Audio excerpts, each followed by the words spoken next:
১৯৯০ সালে সাবেক প্রধানমন্ত্রী বেগম খালেদা জিয়া নিজ হাতে ভিত্তিপ্রস্তর স্থাপন করেছিলেন নোয়াখালীর এই মাদ্রাসার।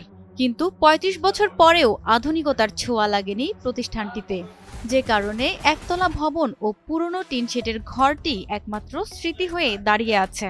বিগত সরকারের আমলে ভিত্তিপ্রস্তরের নেমপ্লেট ভেঙে ফেলার অভিযোগও রয়েছে।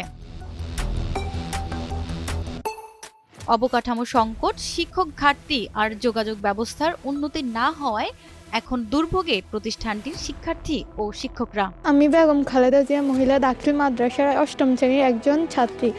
আমরা মাদ্রাসা আসার সময় অনেক সমস্যা হয়। আমাদের এখানে একটা ব্রিজ নেই, হাঁটা চলার সময় সমস্যা হয়। আর এখানে বৃষ্টি হলে মাটি কাদা হয়ে যায়, হাঁটতে পারি না।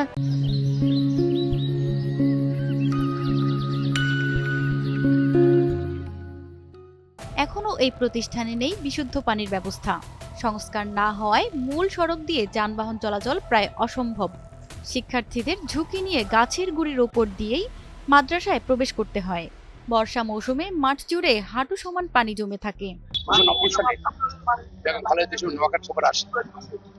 প্রধানমন্ত্রী হওয়ার আগে সে সময় আমেরিকা প্রবাসী আব্দুল গফুর সে জমি দান করছেন এবং এখানে মাদ্রাসা প্রতিষ্ঠা কাজ শুরু করে। তো বিভিন্ন সময় এই মাদ্রাসা সরকার পরিবর্তনের সঙ্গে সঙ্গে এই মাদ্রাসা অনেক ঘরের শিকার হয়, শিক্ষকরা শিকার হয় এবং এখানে উন্নয়ন কর্মকাণ্ড খুব একটা হয় না। আবার বিরোধী সরকার আমরা চেষ্টা করি কিছু করার জন্য। প্রতিষ্ঠানটিতে প্রায় ৩০০ শিক্ষার্থী ও ১৮ জন শিক্ষক রয়েছেন, কিন্তু শ্রেণীকক্ষ সংকটে পাঠদান ব্যাহত হচ্ছে। শিক্ষকদের পে স্কেল বাস্তবায়ন, কমন রুম নির্মাণ সহ প্রতিষ্ঠানটি জাতীয়করণের দাবিও তুলেছেন শিক্ষক শিক্ষার্থীরা।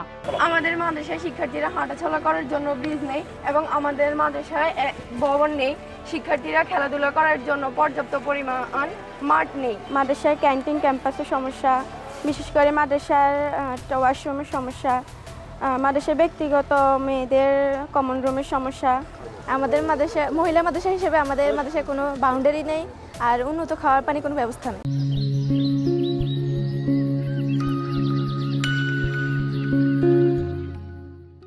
মাদ্রাসা কর্তৃপক্ষ জানিয়েছে, রাস্তা ও মাঠ সংস্কারের জন্য এরই মধ্যে উপজেলা নির্বাহী কর্মকর্তার কাছে লিখিত আবেদন করা হয়েছে। খালেদা জিয়া মহিলা মাদ্রাসার বিষয়টা ওনারা যে রাস্তা দিয়ে চলাচল করতেন, আমরা উচ্ছেদ অভিযানের সময় যে খাল খাতা কর্মসূচি আমরা রাস্তাটা কেটে ফেলি, তো সেক্ষেত্রে ওনাদের চলাচলের সমস্যা হয়। তো একটা কালভার্ট নির্মাণের জন্য আমরা দুর্যোগ মন্ত্রণালয়ে প্রস্তাব প্রেরণ করেছি। আর ওনাদের যে গভীর নলকূপ বা স্থান সংকুলন বা বাউন্ডারি এ বিষয়ে কোনো দাবি আমার কাছে ছিল না। যদি দাবি করা হয় তাহলে সেক্ষেত্রে আমরা বিধি মোতাবেক ব্যবস্থা নেব। এলাকাবাসীর দাবি, সাবেক প্রধানমন্ত্রী বেগম খালেদা জিয়ার স্মৃতি বহন করা এই প্রতিষ্ঠানটির দ্রুত আধুনিকায়ন করা হোক, যাতে অবহেলায় নয় উন্নয়নের আলোয় এগিয়ে যেতে পারে মাদ্রাসাটি।